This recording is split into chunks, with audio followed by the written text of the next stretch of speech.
हूं साहब कि जालिम तानाशाह की देखो ये कैसी मनमानी है, जालिम तानाशाह की देखो ये कैसी मनमानी है। कारोबार हुए हैं चौपट और बर्बाद किसानी है। लगता है उस शख्स ने हिटलर बन जाने की ठानी है, लगता है उस शख्स ने हिटलर बन जाने की ठानी है। कोई बताए किस लाइन में खड़ा कोई अंबानी है, कोई बताए किस लाइन में खड़ा कोई अंबानी है। नोटबंदी हुई, रात के 8 बजे स्क्रीन काली हुई, एक चेहरा नमूदार हुआ और उसने कहा भाइयों बहनों आज से 500 और 1000 की नोट रद्दी है, कागज का टुकड़ा है। हालांकि वो झूठ बोल रहे थे, कागज का टुकड़ा नहीं था उस समय तक, आप बदल सकते थे उसे, नोट अमान्य हो गए थे, बदले जा सकते थे। लेकिन किस तरह से ड्रामेटिक तरीके से तीनों सेनाओं के अध्यक्षों को बुला करके ऐसा मैसेज देने की कोशिश की गई जैसे जंग छेड़ने जा रहे हों। सच यही है कि वो जंग ही छेड़ रहे थे, लेकिन वो जंग इस देश के आम आदमियों की जेब से थी। 500 का जो पुराना नोट था, 1000 का जो पुराना नोट था, उससे तकरीबन 35 दिन तक डीजल बिकता रहा, पेट्रोल बिकता रहा। लेकिन उस 500 के पुराने नोट से दूध नहीं बिका, सब्जी नहीं बिकी, अनाज नहीं बिका। क्यों? क्योंकि डीजल और पेट्रोल अंबानी का है, अनाज और सब्जी और दूध आम आदमी की है, किसानों की है। सोचिएगा, 72 करोड़ रुपए का कपड़ा पहनने वाले 2.5 साल में ये कहते हैं कि देश हित में फैसला है। देश हित में फैसले ऐसे नहीं होते साहब, और देश हित का फैसला जो है वो आवाम ने ही उसका ठेका थोड़ी ले रखा है। आप गोवा, तमिलनाडु और महाराष्ट्र के 3 घंटे के भाषण में 3 कपड़ा बदलेंगे और हमसे उम्मीद करेंगे कि हम कतार में खड़े खड़े मर जाएं। बोलना पड़ेगा ऐसे लोगों के खिलाफ। अगर चुप रहे तो ये वक्त बहुत बुरा है, जो चुप रहते हैं वक्त उनसे बहुत बुरा इम्तिहान लेता है। जिन अंग्रेजों की हुकूमत में कभी सूरज नहीं डूबता था, आज वो चुप हो गए, वक्त को नहीं पहचान सके तो आज उनके राजाओं के कपड़े बैंड बाजे वाले पहनते हैं। समझना पड़ेगा, वक्त से आंख मिलानी पड़ेगी। मैं नज्म का पहला बंद पढ़ता हूं साहब। कोई बताए किस लाइन में खड़ा कोई अंबानी है, लगता है उस शख्स ने हिटलर बन जाने की ठानी है।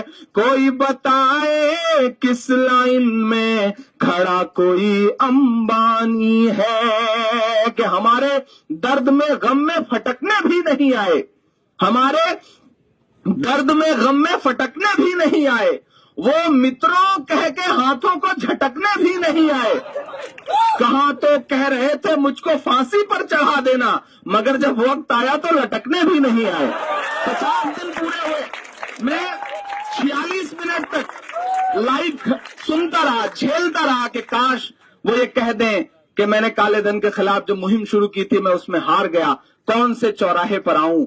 लेकिन ये छोड़ करके उन्होंने सब भाषण पिलाया, लेकिन कहीं से भी न चौराहे का जिक्र आया, न फांसी पे लटकने का जिक्र आया। मैं बंद पढ़ता हूं साहब। कोई बताए किस लाइन में खड़ा कोई अंबानी है, कि जो कहते थे 100 दिन के अंदर काला धन लाएंगे, काला धन ना ला पाए तो खुद फांसी चढ़ जाएंगे, काला धन ना ला पाए तो खुद फांसी चढ़ जाएंगे। 2.5 साल हुए हैं फिर भी जुमलेबाजी चालू है, 2.5 साल हुए हैं फिर भी जुमलेबाजी चालू है।